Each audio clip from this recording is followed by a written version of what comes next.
everybody, it's Khalfani-Cox. I'm the co-founder of the free financial advice site, AskTheMoneyCoach.com. And boy, did I get a doozy of a question recently. One of my readers wanted to know, how can I stop my wife from doing yet another get-rich-quick scheme?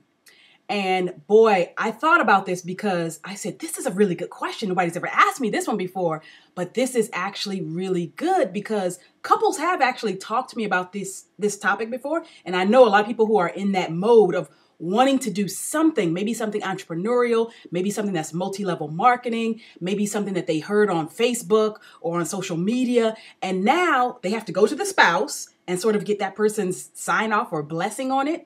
So what should you do if your spouse is one of these kind of perennial people who's always doing a kind of a get rich quick scheme? I've got a couple tips for you, just quick ones to help you to deal with this situation, keep the money in your wallet that's in your wallet, and hopefully preserve some of the financial and personal harmony that you need to make your relationship go on. First off, hear your spouse out completely. That's right. I said, listen, go ahead and hear what they have to say about whatever the venture is that they're in wanting to do. If you just shut them down automatically and say, oh, stop, I don't want to hear it, they're going to automatically start pushing for it. They're going to get more defensive, angry, frustrated with you. So take the time to respect your spouse, hear them out, and hear what it is.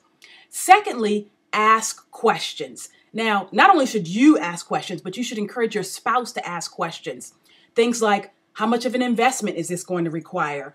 Who is the company behind this product or service? Have you checked them out with the Better Business Bureau? Do you know the person who has brought you this opportunity personally? Or is this something that you found out about through a second or third party? By asking questions, smart questions, important questions, at least you can get your spouse to thinking about whether or not this may or may not be a good idea. Now, in some cases, you'll also need to do something which I think is critically important, which a lot of spouses don't necessarily want to do, and that's be willing to try.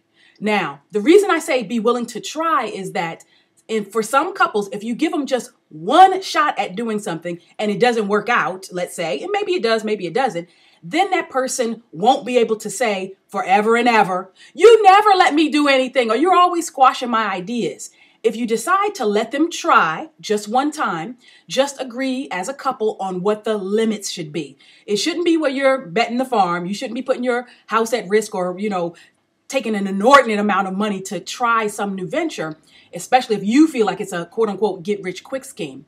But by being thoughtful and respectful, listening to them, hearing them out, asking pertinent questions, checking out whatever the business opportunity might be, and then being willing to try within limits, I can guarantee you'll go a long way towards keeping money in your bank account over the long run and keeping your wife happy as well, or maybe your husband if that's the case too.